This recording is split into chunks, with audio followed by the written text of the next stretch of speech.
मेरे प्यारे कृष्ण भक्तों को मेरा प्यार भरा राधे राधे। आज हम श्रीमद् भागवत के 33 स्कंद के 19वें अध्याय में प्रवेश करेंगे, जिसमें हिरण्याक्ष वध के विषय में बताया गया है। मैत्रेय जी कहते हैं, विदुर जी, ब्रह्मा जी के ये कपट रहित अमृतमय वचन सुनकर भगवान ने उनके भोलेपन पर मुस्कुराकर अपने प्रेम पूर्वक कटाक्ष के द्वारा उनकी प्रार्थना स्वीकार कर ली।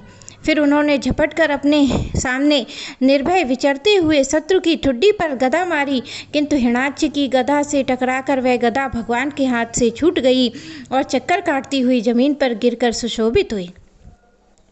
किंतु ये बड़ी अद्भुत घटना सी हुई। उस समय शत्रु पर वार करने का अच्छा अवसर पाकर भी हिरण्याक्ष ने उन्हें निशस्त्र देखकर युद्ध धर्म का पालन करते हुए उन पर आक्रमण नहीं किया। उन्हें भगवान का क्रोध बढ़ाने के लिए ऐसा किया था। गदा गिर जाने पर, लोगों का हाहाकार बंद हो जाने पर प्रभु ने उनकी धर्म बुद्धि प्रशंसा की और अपने सुदर्शन चक्र का स्मरण किया। चक्र तुरंत ही उपस्थित होकर भगवान के हाथ में घूमने लगा, किंतु वे अपने प्रमुख पार्षद दैत्यधाम हिरण्याक्ष के साथ विशेष रूप से क्रीड़ा करने लगे।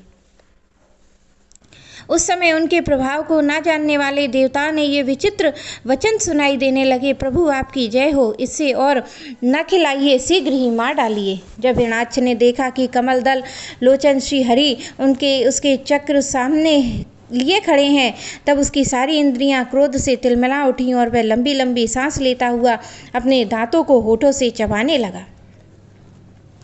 साधु स्वभाव विदुर जी, यज्ञ मूर्ति श्री वारा भगवान ने शत्रु के देखते ही देखते लीला से अपने बाएं पैर से उसकी वह वायु के समान वेग वाली गदा पृथ्वी पर गिरा दी और उससे कहा, अरे दैत्य, तू मुझसे जीतना चाहता है, इसलिए अपना शस्त्र उठा ले और एक बार फिर वार कर। भगवान के इस प्रकार कहने पर उसने फिर से गदा चलाई और भीषण गर्जना करने लगा। गदा को अपनी ओर आते देखकर भगवान ने जहाँ खड़े थे वहीं से उसे आते ही अनायास इस प्रकार पकड़ लिया जैसे गरुड़ सापिन को पकड़ ले।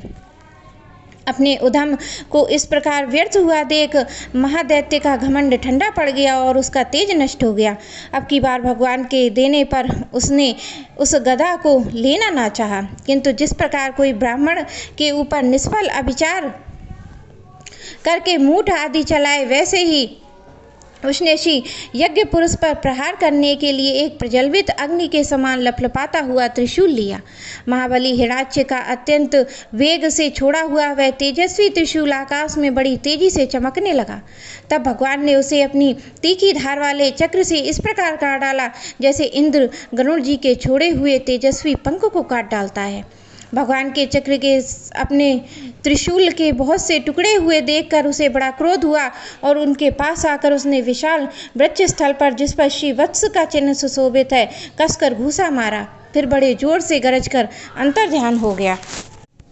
विदुर जी, जैसे हाथी पर पुष्पमाला की चोट का कोई असर नहीं होता है, उसी प्रकार उसके इस प्रकार घूसा मारने से भगवान आदिवारा तनिक भी टस से मस नहीं हुए। तब वह महामायावी दैत्य मायापति श्री हरि से अनेक प्रकार की मायाओं का प्रयोग करने लगा, जिन्हें देखकर सभी राजा बहुत डर गए और समझने लगी कि संसार का प्रलय होने वाला है।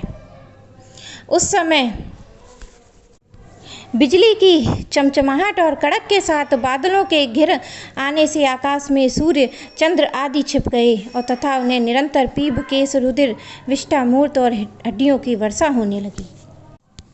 विदुर जी, ऐसे ऐसे पहाड़ दिखाई देने लगे जो तरह तरह के अस्त्र शस्त्र बरसा रहे थे। हाथ में त्रिशूल लिए बाल खोले हुए नंगी राक्षसियाँ दिखने लगीं।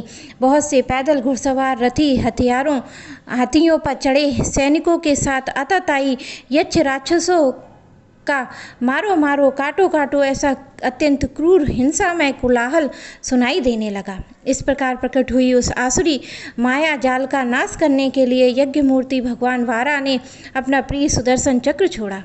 उस समय अपने पति का कथन स्मरण हो आने से अदिति का हृदय सहसा कांप उठा और उसके स्तनों से रक्त बहने लगा। अपना माया जाल नष्ट हो जाने पर वह दैत्य फिर भगवान के पास आया और उसने उन्हें क्रोध से दबाकर चूर चूर करने की इच्छा से भुजाओं में भर लिया, किंतु देखा कि वे तो बाहर ही खड़े हैं। अब वह भगवान को वज्र के समान कठोर मुक्के से मारने लगा। तब इंद्र ने जैसे वृत्तासुर पर प्रहार किया था, उसी प्रकार भगवान ने अपनी कनपटी पर एक तमाचा मारा।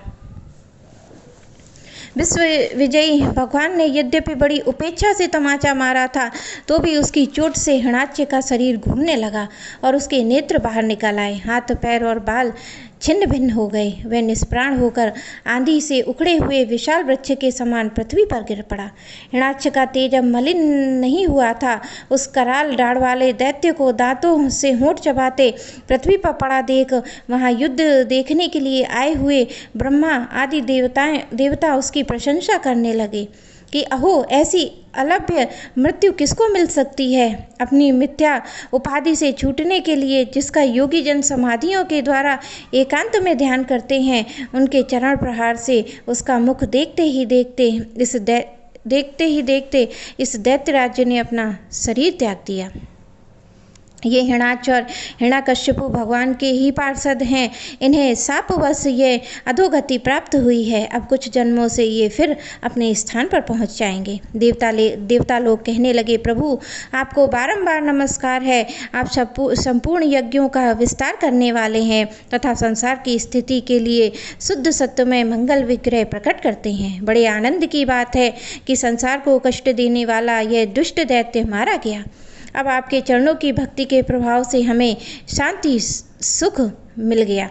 श्री मैत्रेय जी कहते हैं, विदुर जी इस प्रकार महापराक्रमी हिरणाक्ष का वध करके भगवान आदिवारा अपने अखंड आनंदमय धाम को पधारे। उस समय ब्रह्मादि देवता उनकी स्तुति कर रहे थे। भगवान अवतार लेकर जैसी लीलाएं करते हैं, जिस प्रकार उन्होंने भीषण संग्राम में खिलौने की भांति महापराक्रमी हिरणाक्ष का वध कर डाला। मित्र विदुर जी, वह सब चरित्र जैसा मैंने गुरुमुख से सुना था, तुम्हें सुना दिया है। सूत जी कहते हैं, सौनक जी, मैत्रेय जी के मुख से भगवान की यह कथा सुनकर परम भागवत विदुर जी को बड़ा आनंद हुआ। जब अन्य पवित्र कीर्ति परम यशस्वी महापुरुषों का चरित्र सुनने से बड़ा आनंद होता है, तब श्री वत्सधारी भगवान की ललित ललाम लीलाओं की तो बात ही क्या है। जिस समय ग्राह के पकड़ने पर गजराज प्रभु के चरणों का ध्यान करने लगे, उनकी हथनियाँ दुख से चिखाड़ने लगीं। उस समय जिन्होंने उन्हें तत्काल दुख से छुड़ाया, जो सब ओर से निराश होकर अपनी शरण में आए हुए सरल हृदय भक्तों को सहज में ही प्रसन्न हो जाते हैं, किंतु दुष्ट पुरुषों के लिए अत्यंत दुराध्य हैं, उन पर जल्दी प्रसन्न नहीं होते हैं। उन प्रभु के उपकारों को जानने वाला ऐसा कौन पुरुष है जो उनका सेवन न करेगा। शौनकादिक ऋषियों पृथ्वी का उद्धार करने के लिए वारा रूप धारण करने वाले श्री हरि की इस हिरणाक्ष वध नामक परम अद्भुत लीला को जो पुरुष सुनता, गाता और अनुमोदन करता है, वह ब्रह्म हत्या जैसे घोर पाप से सहज में ही छूट जाता है। यह चरित्र पुण्य पद, परम पवित्र धन, यश की प्राप्ति कराने वाला, आयुर्वर्धक और कामनाओं की पूर्ति कराने वाला तथा युद्ध में प्राण और इंद्रियों की शक्ति बढ़ाने वाला है। जो लोग इसे सुनते हैं, उन्हें अंत में श्री भगवान का आश्रय प्राप्त होता है। मेरे प्यारे कृष्ण